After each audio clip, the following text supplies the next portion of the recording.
WESH 2's Pat Clarke joining us now. And youth basketball tournaments, they are an ever-present part of American culture, but rarely has any one team attracted attention like one has this week in Orlando. And Pat, you found out that the way this team plays is unconventional. Some say inspiring. This is not at all what I expected when I showed up to do the story. Let me tell you about it. When our old friend Dodd Rudiger gave me a heads up about a team from Mexico coming to play in his big hoops tournament, I chuckled when he first told me what was odd about the way these kids played.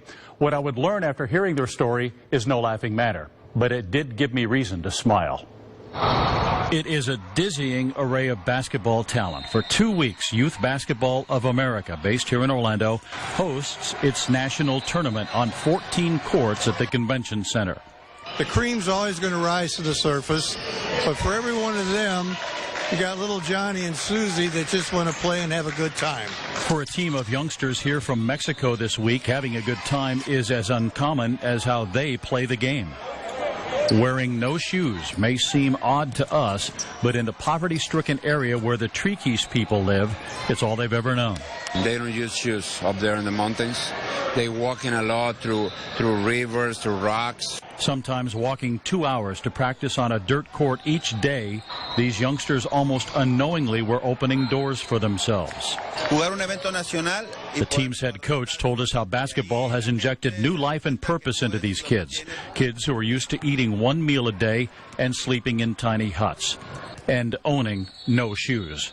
Indeed, awareness has affected change. Playing in donated sneakers throughout the second half of their game Tuesday, the Triquis lost to a team from Virginia, even as victories continue to mount.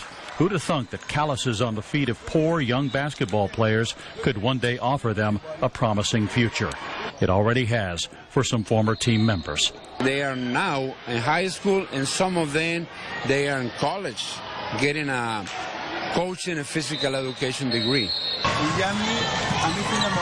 In a huddle moments after Tuesday's loss, the team from Mexico lamented the defeat, but only briefly.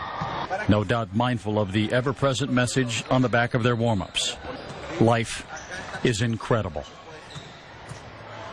We learned yesterday that many of the townspeople in the mountainous Triqui village now also own pairs of shoes, largely because of the awareness the basketball kids triggered by playing in their bare feet and the philanthropic nature of some very good Samaritans. But these young kids are becoming very worldly. A trip to Japan is planned. They're going to Europe as well. They've scrimmaged with the San Antonio Spurs, so the door has been cracked, and these kids are kicking it open with their bare feet. Amazing to think that we're accustomed to having basketball courts on so many of our schools and college campuses, and here they are walking 2 hours barefoot to find a place to play. Really an eye-opening story. Great story, Pat. Okay, appreciate it. Let's get things back over to Angela and Tony, guys.